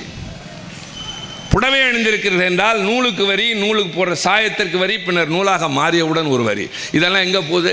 ஜிஎஸ்டி என்ற பெயரால் அவங்க கைக்கு போகுது. அப்படி போகிறப்ப அவங்க என்ன சொல்கிறாங்கன்னா, இந்தியாவில் எல்லாருக்கும் நாங்கள் பிரித்து கொடுக்குறோம், மாநிலங்களுக்கு பிரித்து தரோம். எந்த அடிப்படையில்னா, வந்த பணத்திலிருந்து நாங்கள் 42 விழுக்காடு தருகிறோம் என்று சொல்கிறார். ஆனால் நடைமுறையில் என்ன நடக்குது தெரியுமா? பொன்னேரியில் இருக்கிறவங்க தயவு செஞ்சு இதை தெரிஞ்சுங்க. நான் சொன்னது வேற, இப்போ நான் ஒரு நாடாளுமன்ற உறுப்பினர் என்ற இடத்திலிருந்து சொல்கிறேன். இந்தியாவினுடைய ஒட்டுமொத்த வரி வருவாயில் தமிழ்நாடு அரசு தருவது எவ்வளவு தெரியுமா? 9.4 விழுக்காடு. நான் இன்னும் கொஞ்சம் புரிகிற மாதிரி வேறு மாதிரி சொல்கிறேன், பர்சன்டேஜெலாம் சொல்ல. 100 ரூபாய் ஒன்றிய அரசுக்கு வருமானம் வருகிறது என்றால் அதில் 9 ரூபாய் தமிழ்நாடு தருகிறது. நமக்கு எவ்வளவு திருப்பி தராங்க தெரியுமா? 4 ரூபாய் தராங்க. உத்தரப்பிரதேசம் எவ்வளவு தருது தெரியுமா? 7 ரூபாய் தராங்க, நம்மை விட குறைவாக. எவ்வளவு கிடைக்குது தெரியுமா? 18 ரூபாய் கிடைக்குது. பீகார் மாநிலம் தருவது 2.25 ரூபாய், கிடைப்பது 10 ரூபாய். இப்போ நாங்கள் கேட்கறது, நான் 9 ரூபாய் கொடுத்தா எனக்கு 4 ரூபாய் தர, அவர் 8 ரூபாய் கொடுத்தா 18 ரூபாய் தரீங்க, ஒருத்தர் 2.25 கொடுத்தா 10 தரீங்களே, ஏன் இந்த பாகுபாடு? ஒரு கண்ணுக்கு வெண்ணையும் ஒரு கண்ணுக்கு சுண்ணாம்பும் என்று கேட்கிறோம். பதில் இல்லை. ஏன் எங்களுடைய பேரிடருக்கு நிதி தர மறுக்கிறீர்கள்? பதில் இல்லை. கோவையிலும் மதுரையிலும் ஏன் மெட்ரோ ரயில் திட்டத்திற்கு இன்னும் ஒப்புதல் அளிக்கவில்லை என்று சொன்னால், சென்னை மெட்ரோ ரயில் திட்டத்தை பற்றி பிரமாதமாக பேசுவார் நிதியமைச்சர். உடனே தமிழில் பேச ஆரம்பிப்பார், தோன்றியதெல்லாம் பேச ஆரம்பிப்பார். அப்புறம் நம்ம தமிழில் பேசினா என்ன ஆகும்? அங்கே அப்பயும் சொல்லுவோம், உங்களிடமிருந்து இதை எதிர்பார்க்கவில்லை, கொஞ்சம் வார்த்தைகளை நிதானமாக பயன்படுத்துங்கள் என்று. அவர் தமிழ்நாட்டில் இருந்து சென்றிருக்கிறார், ஆனால் தமிழுக்கும் தமிழ்நாட்டுக்கும் மாறாகவே பேசிக் கொண்டிருக்கிறார். நான் இங்கே இருக்கிற பெண்களை பார்த்து கேட்பேன், இந்த நிர்மலா சீதாராமன் அம்மையார் நிதிநிலை அறிக்கை சமர்ப்பித்தது பிப்ரவரி 1, இன்று தேதி மார்ச் 16, 29, 16, 45 நாளாக இருக்கு. நிதிநிலை அறிக்கை சமர்ப்பிக்கப்பட்ட போது ஒரு பவுன் என்ன விலை தெரியுமா? 58,000. இன்னைக்கு என்ன விலை தெரியுமா? 64, 65. அதுக்குள்ளே கூடிருச்சா? நான் வர்றதுக்குள்ள. அதாவது ஒரு 45 நாளுக்குள் ஒரு இப்படி இந்த மாதிரி வேகமாக ராக்கெட் வேகத்தில் பவுன் விலை ஏறியதே இல்லை. பவுன் என்றால் என்ன? தங்கம் என்றால் என்ன? ஏழை எளிய மக்களுக்கு அவசர ஆத்திரத்துக்கு உதவுறதை தவிர அலங்காரத்திற்கு போட்டுக்கொண்டு அவர்கள் அணிவது அல்ல. ஏதோ இருக்கிற பொட்டு தங்கத்தை வைத்து அதை அவசரத்திற்கு வைப்பதை வாங்க முடியாத நிலைக்கு கொண்டு போகிறார்கள். அப்படி விலைவாசி ஏறிக்கொண்டே போகிறது, வேலையில்லா திண்டாட்டம் பெருகி கொண்டே போகிறது. ஆனால் அவர்கள் அதற்கெல்லாம் விளக்கம் தருவதில்லை, வேகமாக வாய்ச்சவடால் பேசுகிறார்கள். அதைவிட முக்கியம், 2 தலைவர்கள், அமெரிக்க நாட்டின் புதிய அதிபர் டொனால்ட் ட்ரம்ப் என்பவரை பதவியேற்றவுடன் 1 மாத காலத்திற்குள் சென்று சந்தித்தார்கள். ஒருத்தர் நம்முடைய பிரதமர் மோடி, இன்னொருவர் உக்ரைன் நாட்டினுடைய அதிபர் ஜெலன்ஸ்கி. உக்ரைன் நாடு போரினால் சல்லி சல்லியாக கிடக்கிறது. மக்கள் பல பேர் மாண்டு போய்விட்டார்கள். அடிப்படை தேவைக்கு வழி இல்லை. இந்த நிலையில் பார்க்க போகிற போது ஜெலன்ஸ்கி கேட்கிற போது அவர் போர் நிறுத்தம் வேண்டும். அதற்கு அவர் சொல்கிறார், போர் நிறுத்தம் வேண்டும் என்றால் நாங்கள் சொல்வதையெல்லாம் நீ கேட்க வேண்டும். அவர் சொல்கிறார், போர் நிறுத்தம் மட்டும்தான் வேண்டும், எந்த நிர்பந்தத்திற்கும் நான் தயாராக இல்லை. பேசுகிறவன் சின்ன நாடு உக்ரைன் நாட்டை சார்ந்த அதிபர், பேசப்படுகிறவன் உலகத்தின் பெரிய தலைவன் என்று நினைத்து கொண்டிருக்கிற அமெரிக்க நாட்டின் அதிபர். அடுத்து நம்ம அதிபர் போகிறார். அதிபர் இல்லை, மன்னிக்கணும், பிரதமர் போகிறார். இங்கே என்ன அதிபர் ஆட்சியெலாம் வரல, பிரதமர் தான் போகிறார். போகிறதுக்கு முன்னாடி நான் 3 செய்திகளை சொல்கிறேன், நீங்கள் அவசியம் சீர்தூக்கி பார்ப்பதற்காக. அண்ணா முதலமைச்சராக இருக்கப்போ ஒரு தடவை வெளிநாட்டுக்கு போகிறார். போகிற போது சென்ற நாடு ரோம் நாடு. ரோம் நாட்டில் வாட்டிகன் என்ற ஒரு சிறு நகரம். அந்த வாட்டிகன் என்ற அந்த பகுதி ஐநா சபையில் கூட இருக்குது. அங்கே தான் கிறிஸ்துவ மக்களுடைய மத தலைவர் போப்பாண்டவர் இருக்கிறார். அண்ணா அவரை போய் பார்க்க போகிறார். அண்ணா மத தலைவர் பார்க்க போகிறார் என்றால் மதம் சார்ந்த அல்ல, மரியாதை நிமித்தமாக போகிற போது நோக்கத்தோடு தான் போகிறார். போப்பாண்டவர் கேட்கிறார், உங்களுக்கு என்ன வேண்டும்? அப்போது அண்ணா சொன்னது, எனக்கு எதுவும் வேண்டாம். என் நாடு ஒரு காலத்தில் பல நாட்டவரால் ஆதிக்கம் செலுத்தப்பட்டு வந்தது. ஒரு பகுதி பிரிட்டிஷாரால், ஒரு பகுதி பிரெஞ்சுக்காரர்களால், ஒரு பகுதி டச்சுக்காரர்களால், ஒரு பகுதி போர்ச்சுகீசியர்களால். அப்படி போர்ச்சுகீசியர்களுக்கு அடிமையாக இருந்த கோவா என்ற பகுதியில் இருந்து ஒரு வீரன் அந்த நாட்டை எதிர்த்து போராடியதற்காக கைது செய்து அங்கே சிறையில் கொண்டு போய் வைத்து விட்டார்கள். இப்போ 2 நாடும் நட்பு நாடுகளாகிவிட்டன. ஆனால் இன்னும் அவன் சிறையில் இருந்து விடுதலையாகவில்லை. உங்கள் செல்வாக்கை பயன்படுத்தி ரானடே என்ற அந்த இளைஞனை விடுதலை செய்து தாருங்கள் அண்ணா கேட்கிறார்.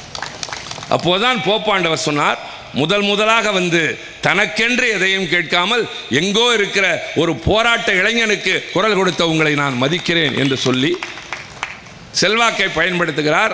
ரானடே விடுதலையாகி நேராக தமிழ்நாட்டுக்கு வருகிறான். அண்ணாவுக்கு நன்றி சொல்ல வந்தது, அவரை பார்க்க முடிந்தது கடற்கரையில் அண்ணா துயிலுகின்ற இடத்தில். அவன் வருகிற போது அண்ணா உயிரோடு இல்லை. 2வது 1999 கலைஞர் சிங்கப்பூர் போகிறார். பல கூட்டங்களில் பங்கேற்கிறார். பங்கேற்றுவிட்டு பிரதமரை சந்திக்கிறார். பிரதமரை சந்திக்கிற போது, நான் என் மாநிலத்திற்கு பல்வேறு முதலீடுகளை வரவேற்பதற்காக வந்த நேரத்தில் உங்களை சந்திக்கிறேன். எதற்கு தெரியுமா? எங்கள் மாநிலத்தில் இருந்து பல இளைஞர்கள் பிழைப்பு தேடி கொஞ்சம் அதிக வருமானம் கிடைக்கும் என்று உங்கள் நாட்டுக்கு வருகிறார்கள். அப்படி வருவதற்காக வீட்டில் இருக்கிற நகை நட்டு இருக்கிற கொஞ்ச நஞ்ச நிலப்பொருட்களை எல்லாம் விற்றுவிட்டு சில ஏஜென்ட்டுகளிடம் கொடுத்து வருகிறார்கள். அதில் சில பேர் ஏமாற்றுக்காரர்கள். கூட்டி வந்து சொல்லிய வேலையும் வாங்கி தரவில்லை, கிடைக்கிற வேலைகளை சம்பளமும் இல்லை, வாங்கிய கடனையும் அடைக்க முடியாமல் அவர்கள் நாதியற்று பல பேர் இந்த சிங்கப்பூர் வீதிகளில் அலைகிறார்கள். பிரதமர் அவர்களே, தயவு செய்து அந்த இளைஞர்களை துன்புறுத்தாமல் அவர்களுக்கு ஒரு நல்ல வாழ்வு தாருங்கள் என்று கேட்டுவிட்டு வந்தவர் கலைஞர், தமிழ்நாட்டின் முதலமைச்சர். 3வது உகாண்டா என்ற ஒரு நாடு. அந்த நாட்டினுடைய சர்வாதிகாரியின் பெயர் அந்த நாட்களில் இடி அமீன். ஹிட்லர் முசோலினிக்கு மேலானவன் இடி அமீன். எப்படி என்று கேட்பீர்களானால், மாமிசம் சாப்பிடுகிற போது எது உப்பு கரிக்கும் தெரியுமா என்று அவன் சொல்கிறான். உப்பு கரிக்கிற மாமிசமா? ஆம், நான் எல்லாவற்றையும் சாப்பிட்டு இருக்கிறேன். எது ரொம்ப உப்பு கரிக்கும் என்றால், சிறுத்தை மாமிசத்தை விட மனித மாமிசம் அதிக உப்பு கரிக்கும் என்கிறான். அவனுடைய குளிர்சாதன பெட்டியை திறந்தால் மனித தலைகள் இருக்கும் என்று சொல்வார்கள். பக்கத்து நாட்டோட பிரச்சனை என்றால் வா பேசி தீர்ப்போம் என்று சொல்வதில்லை. நான் ஒரு கையை பின்னால் கட்டிக்கொள்கிறேன், நீ 2 கைகளோடு வா, சண்டை போடுவோம், ஜெயிப்பவர் பக்கம் தீர்ப்பு வரட்டும் என்று பேசுகிற அறிவாளி. அவன் ஒரு நாள் திடீரென்று என் நாட்டில் இருக்கிற ஆசிரியர்கள் எல்லாம் வெளியேற வேண்டும் என்று சொல்கிறான். அங்கே பெரும்பாலும் வியாபாரங்களை நடத்தி கொண்டிருந்தவர்கள் குஜராத்திகள். வேறு வழி இல்லாமல் அவர்கள் தப்பிக்க வேண்டும். அந்த நிலையில் இந்த செய்தி வந்தவுடனேயே இங்கிருந்த பிரதமர் மொரார்ஜி தேசாய் சொல்லி அனுப்பினார், தயவு செய்து அவர்களை விரட்ட வேண்டாம், என் விமானங்கள் வருகின்றன, அவர்களை பத்திரமாக அதில் அனுப்புங்கள் என்று சொல்லி அவர்கள் அவ்வளவு பேரும் இந்தியாவுக்கு திரும்பி வந்தார்கள். இது 3. 4 உக்ரைனுக்கும் ரஷ்யாவுக்கும் போர் வந்தவுடன் அங்கே இருக்கிற மாணவர்கள் ஆயிரக்கணக்கானோர், குறிப்பாக தமிழ்நாட்டிலிருந்து சென்றவர்கள் வர முடியாமல் தவிக்கிறார்கள் என்ற செய்தி கிடைக்கிறது. உடனே தமிழ்நாட்டின் முதலமைச்சர் தளபதி அண்ணன் மு.க. ஸ்டாலின் என்னுடைய தலைமையில் 2 MP 4 IAS அதிகாரிகளை டெல்லிக்கு அனுப்பி வெளியுறவுத்துறையிடம் அனுமதி பெற்று நேராக உக்ரைன் எல்லைக்கு சென்று அங்கிருப்பவர்களை எப்படியாவது மீட்டு கொண்டு வாருங்கள் என்று எனக்கு உத்தரவு படுகிறார். டெல்லிக்கு போனவுடன் தான் அதிகாரிகள் சொல்கிறார்கள், அங்கிருந்து எப்படி கொண்டு வருவது என்ற கேள்வி எழுகிற போது தனி விமானம் வைத்து அழைக்கலாம், முதலமைச்சர் எவ்வளவு பணம் செலவழிந்தாலும் பரவாயில்லை என்று கை நிறைய பணம் கொடுத்து அனுப்பியிருக்கிறார். முதலமைச்சர் என்ற பொறுப்பில் IAS அதிகாரிடம் சொல்லி அனுப்புகிறார். நான் இவர்களையும் அழைத்து கொண்டு வெளியுறவுத்துறை அமைச்சரை போய் பார்த்தேன். விவரம் கேட்டார், சொன்னேன். அவர் சொன்னார், நாங்கள் தான் அந்த வேலையை செய்கிறோமா? இல்லை, நீங்கள் நியாயமாக செய்யவில்லை. பல விமானங்கள் வந்து விட்டன. எங்கள் மாணவர்கள் இதுவரை 2 பேர் தான் வந்திருக்கிறார்கள். ஆனால் ஆயிரக்கணக்கில் இருக்கிறார்கள். எனவே நீங்கள் எங்களுக்கு போவதற்கு அனுமதி வேண்டும், இல்லை என்றால் நாங்களாக வேறு வழி பார்த்து போவோம் என்று. அவருக்கு என்னிடம் நெருக்கம் உண்டு. சிரித்து கொண்டே சொன்னார், mister Tiruchi Siva, please wait, ஒரு 2 நாள் அவகாசம் கொடுங்கள் என்றார். அவர் சொல்லுக்கு மரியாதை கொடுத்து திரும்பி வந்தோம். அடுத்த நாள் இரவு வந்த விமானத்தில் 230 பேர் தமிழ்நாட்டு மாணவர்கள் வந்து சேர்ந்தார். ஸ்டாலின் ஒரு குழுவை அனுப்பியிருக்கிறார். அவர்கள் எதற்கும் தயாராக வந்திருக்கிறார்கள் என்று தெரிந்தவுடன் வேகமாக அங்கிருந்த மாணவர்கள் எல்லோரும் வரவழைக்கப்பட்டார்கள். கடைசி குழு வந்தபோது சென்னை விமான நிலையத்திற்கு முதலமைச்சரை வந்து அவர்களை வரவேற்றதை நீங்கள் பார்த்திருக்கலாம். இப்போ நான் 4 சொல்லியிருக்கேன். அண்ணா ரானடே, கலைஞர் சிங்கப்பூர், மொராஜி தேசாய் உகாண்டா, தளபதி அண்ணன் ஸ்டாலின் உக்ரைன். இப்போ நரேந்திர மோடி பார்க்க போகிற நேரம் எப்படிப்பட்டது என்றால், டொனால்ட் ட்ரம்ப் அந்த நாட்டிலே சட்டவிரோதமாக குடியேறி இருப்பவர்களை வெளியேற்றுகின்ற நேரம். அத்தோடு அவர் நிற்கவில்லை. இவரிடம் என்ன சொல்லி அனுப்பியிருக்கிறார் என்று சொன்னால், ஏற்றுமதி இறக்குமதி நம் இருவர் நாட்டுக்கும் இருக்குது. ஆனால் நீங்கள் இறக்குமதியை குறைவாக செய்கிறீர்கள், ஏற்றுமதி அதிகமாக செய்கிறீர்கள். இனிமேல் 2ம் சம அளவில் இருந்தாக வேண்டும். நீங்கள் அதிகமாக ஏற்றுமதி செய்தால் நான் 200% வரி விதிப்பேன் என்று சொல்கிறார். சரி, இறக்குமதி அதிகம் வாங்கினால் என்ன பிரச்சனை தெரியுமா? 2014 காங்கிரஸ் ஆட்சியை விட்டு இறங்குகிற பொழுது $1 என்பது 61 ரூபாய். வெளிநாட்டிலிருந்து வாங்குகிற பொருளை நீங்கள் ரூபாய் கொடுக்க முடியாது, டாலருக்கு ஈடாகத்தான் தர முடியும். இன்றைக்கு $1 மதிப்பு 87 ரூபாய். $100 ஒரு பொருள் வாங்கினால் 6100 கொடுத்த காலம் இப்போது 8700 கொடுக்கிற காலம். அவர் சொல்கிறார், இறக்குமதியை நீ அதிகமாக செய்ய வேண்டும். அடுத்த வார்த்தை என்ன தெரியுமா? Nobody can argue with me. சொல்வது ட்ரம்ப். யாரிடம்? நம் நாட்டு பிரதமர். எனக்கு மோடி பாரதிய ஜனதா கட்சியின் தலைவர் என்றெல்லாம் பார்க்கவில்லை, என் நாட்டு பிரதமர் போயிருக்கிறார். அவரை பார்த்து அவர் மிரட்டுகிறார், nobody can argue with me. அத்தோடு மட்டுமில்லை, அங்கிருந்து அனுப்புகின்ற இந்தியர்களை அந்த நாட்டு போர் விமானங்களின் சரக்கு விமானங்களில், அதில் ஆட்கள் உட்காரவே முடியாது, அதில் கைகளில் விலங்கு கால்களில் சங்கிலியை பிணைத்து சற்றேறக்குறை 200 சொச்சம் பேரை ஒரு விமானத்தில் ஒரே ஒரு கழிப்பறையோடு அனுப்பி வைக்கிறார் டொனால்ட் ட்ரம்ப். கொலம்பியாவுக்கு அது மாதிரி அனுப்புகிறார். உடனே கொலம்பியா அதிபர், அது கம்யூனிஸ்ட் நாடு, அந்த அதிபர் சொல்கிறார், மிஸ்டர் ட்ரம்ப், நீங்கள் இப்படியெல்லாம் அனுப்ப வேண்டாம், என் நாட்டு விமானங்கள் வரும், அவர்களை அதிலே கௌரவமாக அனுப்புங்கள் என்றார். நாங்கள் எதிர்பார்த்தோம், நாடாளுமன்றத்திலே இதை கேட்டோம். கேட்டபொழுது சொன்னார்கள், 2014 இப்படி தான் வருகிறார்கள், 12 என்றார்கள். அனுப்பியதெல்லாம் சரி, இப்படி சங்கிலி போட்டு அனுப்பினார்களா என்று கேட்டோம், பதில் இல்லை. சரி, நம் பிரதமர் போனாரே, அப்பொழுதாவது I am very much hurt by your activity சொல்லலாம்ல. என்னுடைய நாட்டை சார்ந்தவர்களை நீங்கள் சங்கிலியால் பிணைத்து அனுப்புகிறீர்கள், வேதனையாக இருக்கிறது. என்கிட்ட இப்போ அரசாங்கத்தில் சொந்த விமானம் எல்லாத்தையும் வித்துட்டோம், குறைஞ்சபட்சம் இண்டிகோவை அனுப்புகிறோன்னா சொல்லியிருக்கலாம்ல. ஆனால் இவர் ஒன்றுமே பேசாமல் திரும்பி வந்து விட்டார். அதைத்தான் ஆனந்த விகடன் கார்ட்டூனாக வெளியிட்டு இருந்தது. டொனால்ட் ட்ரம்ப் உட்கார்ந்து இருக்கிற போது இவர் கைகளில் சங்கிலியோடு இருப்பதைப் போல. உடனே ஆனந்த விகடன் இணையதளத்திற்கு தடை விதித்தார்கள். இப்போ நான் சொன்ன 5 நிகழ்வுகளில் 4 தலைவருடைய அணுகுமுறை தன் மாநிலத்தை, தன் நாட்டை சார்ந்தவர்களை, இந்த நாட்டில் இருக்கிறவர்களை காப்பாற்ற எப்படி முனைந்தார்கள் என்பதும், இன்றைக்கு இருக்கிற பிரதமர் எப்படி போய் திரும்பினார் என்பதையும் எண்ணுகிற போது வேதனையாக இருக்கிறது. ஆனால் அவர்கள் பேசுவதெல்லாம் தங்களுக்கு பிடிக்காத மாநிலங்களை எந்த வகையில் துன்புறுத்தலாம், அதற்கு ஆளுநரை எப்படியெல்லாம் பயன்படுத்தலாம், அது மட்டுமல்ல மொழியை எப்படி திணிக்கலாம், எல்லாம். இப்போது இந்த SSC என்றதுக்கு இவர்கள் சொன்னார்கள். நான் பகலவனை கேட்கிறேன், தம்பி IPC பேர் மாறிடுச்சுல்ல, அது என்னன்னு சொல்ல முடியுமா?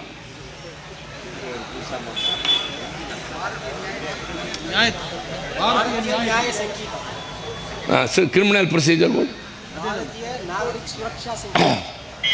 உனக்கு தெரியுமா? எனக்கு தெரியாது. நானும் வக்கீலுக்கு தான் படிச்சிருக்கேன். நான் படித்திருக்கிறேன், ஆனால் கோர்ட்டுக்கு போனதில்லை, எதற்காண்டியும் போனதில்லை. இப்போ அவங்க எல்லா பேரையும் சமஸ்கிருதத்தில் மாற்றிட்டாங்க. அங்கே எல்லை பார்த்தாலும் சமஸ்கிருதமும் இந்தியும் மட்டுமே இருக்கிறது. இந்த நிலைமையெல்லாம் பார்க்கிற போது தங்களுடைய ஆதிக்கத்தை வைத்து, பலத்தை வைத்து, ஆட்சியை வைத்து மாநிலங்களை ஒடுக்கி ஒட்டுமொத்த அதிகாரத்தையும் எடுக்க வேண்டும் என்று நினைக்கிற போது அரசியல் சட்டத்தின் நெறிமுறைகளுக்கு ஏற்ப இதை ஒரு கூட்டாட்சி நாடாகவே நடத்திட வேண்டும், மாநிலங்களுக்கு அதிகாரங்களை தந்திட வேண்டும் என்று கேட்கிற துணிச்சல் மிக்க ஒரே வீர தலைவன் தமிழ்நாட்டின் முதலமைச்சர் தளபதி. அவருடைய பிறந்த நாள் தான் இன்னைக்கு கொண்டாடுறோம். இப்போ நான் பொன்னேரியில் இவ்வளோ நேரம் காத்திருந்தவர்களே, நானும் சொன்னார் அவர், நான் டெல்லிக்கு போகணுன்னு சொல்லி, டெல்லிக்கு போகணும். நாளை காலையில் 11 மணிக்கு நான் பேசணும். 11 மணிக்கு ஒரு சின்ன விவாதத்தில் நான் பேசணும். தமிழ்நாடு எப்படி வஞ்சிக்கப்படுதுன்னு பேசுகிறதுக்காண்டி ஃபிஸ்கல் ஃபெடரலிசம் நான் பேசணும். அதனால் விரைந்து நான் செல்ல வேண்டும். அதனால் நான் விரைந்தெல்லாம் செல்லலை, 1 மணி நேரம் பேசியிருக்கேன். இப்போது இங்கே இருக்கிற நம் தோழர்களுக்கு அப்பாற்பட்டு அங்கங்கே இருக்கிற வியாபாரிகள், நடுநிலையாளர்கள், தாய்மார்கள் யார் இருந்தாலும் கேட்குறேன், இந்த 1 மணி நேரத்தில் நான் யாரையாவது வார்த்தை தடுமாறி தரக்குறைவாக பேசினேனா, எடுத்தெறிஞ்சு பேசினேனா? மாண்புமிகு பிரதமர் மோடிங்கிறேன், மாண்புமிகு உள்துறை அமைச்சர் அமித்ஷான்னு சொல்கிறேன். ஏன் தெரியுமா? நான் கலைஞர்கிட்ட அரசியல் கற்றுக்கிட்டேன். திருப்பது பேசுவது திருச்சி சிவா இல்லை, திமுகவின் பிரதிநிதி. இன்றைக்கு இந்த கூட்டத்தின் விளைவாக புதிதாக ஒரு 10 இளைஞர்கள் எங்கள் படைவரிசையில் சேர்ந்தால் அதுதான் கூட்டத்தின் நோக்கம் வெற்றி பெற்றதாக அர்த்தம். இது ஓட்டு கேட்கும் கூட்டம் அல்ல, படைவரிசைக்கு சிப்பாய்களை தேடுகிற கூட்டம், சேர்க்கிற கூட்டம். கருத்து விளக்கங்களை சொல்கிறோம், எங்கள் கட்சி கொள்கைகளை சொல்கிறோம், தலைவருடைய திறமைகளை, சாதனைகளை சொல்கிறோம், உங்களுடைய தேவைகளை எப்படி நாங்கள் ஏற்றுக்கொள்கிறோம் என்று சொல்லிவிட்டு ஆதரவு கேட்கிறோம். பெருமை பேச ஒன்றும் இல்லாதவர்கள் தான் அடுத்தவர்களை இகழ்ந்து பேசுவார்கள். எங்களிடம் ஏராளமாக இருக்கின்றது. எதிர்காலத்தில் உங்களை பாதிக்கக்கூடிய பல பிரச்சனைகள் வர இருக்கின்றன. அப்போது போராட்ட களத்திற்கு வாருங்கள் என்று நான் அழைக்கவில்லை. எங்களுக்கு ஆதரவு தாருங்கள், உங்களுக்காக நாங்கள் போராடுகிறோம். இந்த நாட்டு மக்கள் நடுத்தெருவுக்கு வரக்கூடாது என்று தன் குடும்பத்தை நடுத்தெருவில் நிறுத்திவிட்டு போராடுகிறவன் கையில் கருப்பு சிவப்பு கொடி இருக்கும். எனவேதான் நீங்கள் வீடு திரும்பியதற்கு பின்னால், உறங்குவதற்கு முன்னால், இமைகள் கண்களை மூடி கனவுகள் ஆக்கிரமிப்பதற்கு முன்னால், என்ன பேசுற,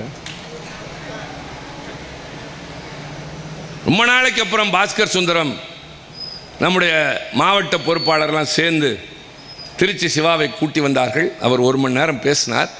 அந்த கருத்துக்கள்லாம் சரி என்று உங்கள் உள் மனது சொல்லுமையானால் எங்களோடு சேருங்கள், எங்களுக்கு ஆதரவு தாருங்கள். நம்முடைய வாழ்வு, எதிர்காலம், நம் பிள்ளைகளின் வாழ்வு ஒளிமயமாக மாறும். நான் போர்க்களத்திற்கு போகிறேன், வாழ்த்தி அனுப்புங்கள். நன்றி, வணக்கம். இப்போ போய் சொல்லாமா? முன்னாடி சொல்லு.